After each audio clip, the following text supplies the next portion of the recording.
Bonjour, le titre de cette vidéo c'est devenir meilleur ou devenir le meilleur. C'est une question philosophique que je te pose ce matin. Faut-il devenir meilleur ou faut-il devenir le meilleur? Qu'est-ce qui vient avant l'autre? Qu'est-ce qui est la conséquence de l'autre? Qu'est-ce qu'il est préférable de faire? La réponse n'est pas évidente parce que j'ai vu des gens devenir meilleurs parce qu'ils avaient décidé de devenir les meilleurs. Et j'ai aussi vu des gens décider de devenir les meilleurs et devenir meilleurs en conséquence.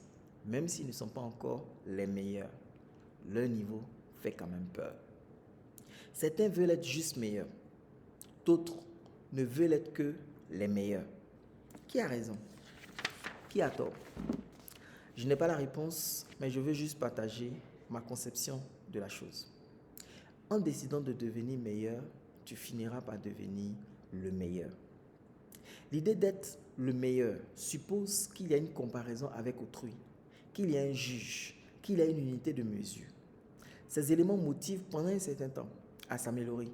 Et une fois que le titre du meilleur est décroché, il faut encore se battre pour le rester, au risque de redevenir un anonyme, parce que quelqu'un d'autre sera devenu le meilleur. Je n'aime pas trop cette approche. J'ai décidé, moi, il y a quelques années, qu'il n'y avait une seule personne que je devais battre. Une seule personne contre qui je devais me mesurer, contre qui je devais me mesurer. Et cette seule personne, c'est moi-même. Mon challenge depuis ce jour a été d'être un meilleur Vincent que le Vincent de la veille. Le Vincent Cadio d'aujourd'hui doit parler mieux anglais que le Vincent Cadio de la veille. Le Vincent Cadio d'aujourd'hui doit maîtriser mieux PowerPoint que le Vincent Cadio de la veille. Le Vincent Cadio d'aujourd'hui doit savoir mieux vendre que le Vincent Cadio de la veille. Le Vincent Cadio d'aujourd'hui doit savoir mieux écrire que le Vincent Cadio de la veille. Mon référentiel, mon challenge à battre, c'était et ce sera toujours moi. Quelle est la conséquence? C'est qu'en devenant un meilleur marketeur chaque jour, je finirai par devenir le meilleur marketeur ivoirien.